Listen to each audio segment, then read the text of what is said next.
Hello guys, welcome to my YouTube channel Hydrocarbon World. My name is Sachin and आज फिर sorry last video के बाद में काफ़ी टाइम हो गया। आज मैं वही बनाने आया हूँ अपना DPR डेली प्रोग्रेस रिपोर्ट। इसमें हम बताते हैं कि क्या क्या एक्टिविटीज़ हुई अपने बॉसेस को, क्या आज प्रोडक्शन रहा और ऑयल का गैस का क्या क्या प्रोडक्शन रहा और फिर बॉस अपने ऊपर बॉसेस को कम्युनिकेट करते हैं। तो लास्ट टाइम मैं वीडियो में आपको बताना चाह रहा था कि मोस्टली जो ऑफशोर में आर्टिफिशियल टेक्निक जो यूज़ होता है वो है गैस लिफ्ट का, mostly because of space constraint. अभी वो यूज़ करते हैं, उसके बाद मैं आपको बताना चाह रहा था कि उसमें प्रॉब्लम्स क्या क्या आती है। उसमें आर्टिफिशियल टेक्निक यूज़ करने में जो हम गैस कंप्रेस करते हैं हाई प्रेशर पे, उसको हम भेजते हैं वेल्स के अंदर एक ऑल्टरनेटिव पाथ से वो जाता है मेन ट्यूबिंग में जहाँ से ऑयल को आना होता है। वो ऑल्टरनेटिव पाथ से मेन पाथ में एंटर करता है, ऑयल के साथ मिक्स होता है, उसको लाइटर बनाता है, उसकी डेंसिटी रिड्यूस करता है, वॉल्यूम एक्सपैंड, डेंसिटी रिड्यूस होने से वॉल्यूम एक्सपैंड होता है और ऊपर आता है। तो इसमें प्रॉब्लम्स क्या क्या आती है? प्रॉब्लम्स तो ये आती है कि एक तो ऑपरेशनल प्रॉब्लम होती आती है कि कभी कभी जैसे कंप्रेसर ट्रिप हो गया तो कंप्रेसर ट्रिप होते रहते हैं ड्यू टू वेरियस रीजंस। अगर पावर कट, इक्विपमेंट फेलियर होता रहता है, तो अगर ऐसा है तो क्या होगा कि आपको गैस सप्लाई ज़्यादा नहीं है, और गैस सप्लाई अगर नहीं गया तो फिर वेल सीज़ होना शुरू हो जाते हैं। सीज़ होना मतलब या तो उसमें वाटर, क्योंकि अगर आप उसको गैस दोगे नहीं, जो ऑयल आ रहा था वो ऊपर नहीं आएगा, वो वेल्स में ही एक्यूमुलेट होता रहता है, तो वो सीज़ हो जाता है हैवी, और वो लिक्विड कॉलम हैवी हो जाएगा, तो उसको एक्टिवेट करना भी मुश्किल होता है। एक ऑपरेशन दिक्कत ये आती है कि एक बार वेल सीज़ हो गया तो उसको फर्दर एक्टिवेट करना बड़ा मुश्किल होता है। लोग कर लेते हैं ऐसे तो, पर उसमें चैलेंजेस रहते हैं।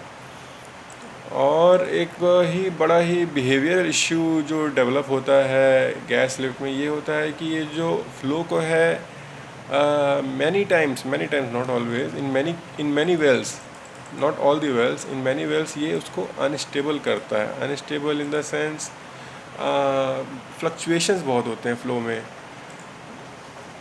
में फ्लक्चुएशंस बहुत आते हैं कि एक सर्ज बोलते हैं, सर्जस में ऑयल आने लगता है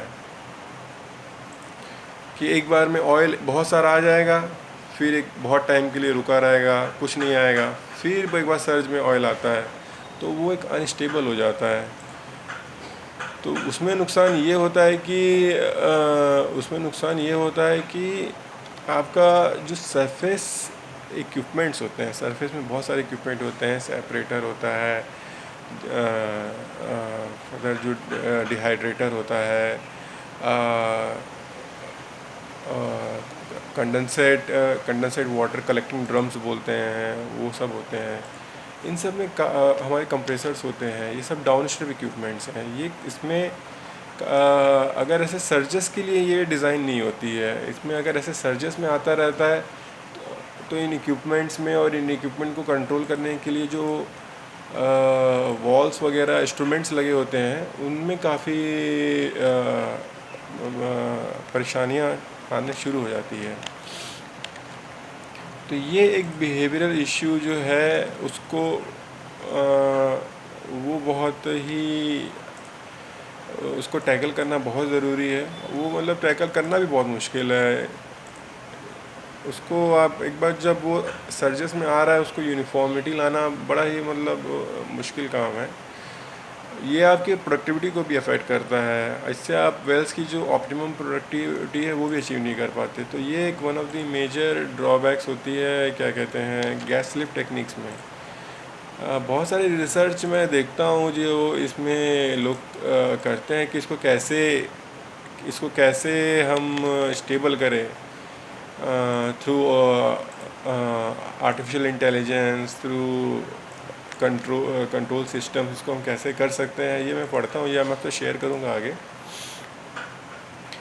तो ये one of the major drawbacks रहता है। और हाँ, और एक और बात ये बताता हूँ कि गैसेस, जब हम गैस इंजेक्ट करते हैं ना, तो वेल्स के पहले आप जैसे कि गैस को कंप्रेस करते हैं 80 केजी पे, 85 केजी पे कंप्रेस करते हैं, तो हम उतने हाई प्रेशर पे कभी हम क्या बोलते हैं, वेल्स के अंदर नहीं डालते हैं। इससे पहले हम वहाँ पे एक चोक लगा देते हैं, जिसको एडजस्टेबल चोक कहते हैं। एडजस्टेबल चोक वर्ड यूज़ किया जाता है, वो लगा दिया जाता है ताकि हम उसको 80 केजी या 85 केजी जिस पे है उस पर ना भेजें, उससे हम कम कर दें। हर वेल्स की रिक्वायरमेंट अलग होती है, वो खुद में एक बड़ा चैप्टर, उस वो भी मैं आपसे फ्यूचर में अगर मेरा ध्यान है तो मैं शेयर करूँगा कि वो क्यों होता है। तो उसको क्या करते हैं कि उतना हाई प्रेशर पे वेल्स को अल्टरनेटिव पाथ में नहीं भेजते हैं, उसको उससे पहले चोक कर देते हैं। चोक करने से वो उससे कम प्रेशर पे वो जाता है। अब आपने जब प्रेशर कम किया है ना, तो जब हाई प्रेशर से लो प्रेशर जाता है तो उसमें वो आइसिंग इफ़ेक्ट आता है, मतलब जो जूल थॉमसन भी कहते हैं, मतलब वो एनर्जी लॉस होता है, वहाँ पे आइसिंग शुरू हो जाती है आफ्टर चोक। अब जब आइसिंग शुरू हो जाती है तो विंटर्स में क्या होता है कि विंटर्स में क्या आइसिंग शुरू हो जाने के बाद विंटर्स में क्या होता है कि उसके अंदर जो चोक किया वहाँ पे आइसिंग जमा होने लगता है, जिससे क्या होता है कि जो जितना वॉल्यूम अपने गैस को जाने के लिए दिया है वो श्रिंक हो जाता है। तो गैस क्वांटिटी जो जानी है वो कम होते रहती है, इससे वेल फर्दर डिस्टेबलाइज हो जाता है। आई होप आपको समझ में आया हो। मैं इस पर फिर से जाऊँगा, आपको मुझे लग रहा है नहीं समझ में आया होगा, मैं बहुत फास्ट बोल रहा हूँ, बहुत जल्दी बोल रहा हूँ, नहीं पर मैं इस पर कल फिर से आपसे बताऊँगा कि मैं क्या कहना चाह रहा था। और चलिए जल्दी जल्दी एक और बात बताता हूँ कि आपने प्रेशर नॉर्मली क्या देखते हैं, पास्कल, न्यूटन पर मीटर स्क्वायर स्कूल में पढ़ा होगा, पर इंडस्ट्रीज़ में प्रेशर की यूनिट होती है केजी पर सेंटीमीटर स्क्वायर।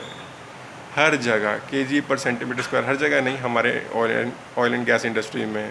और लोग उसको शॉर्ट टर्म में बोलते हैं कितना प्रेशर है, 20 केजी। आप सोचेंगे तो वेट बता रहा है, मास बता रहा है, मास नहीं, वो प्रेशर होता है। चलिए इस पर भी मैं आपसे एलैबोरेट करूँगा। अभी के लिए इतना ही short video. Thank you for seeing. Bye bye.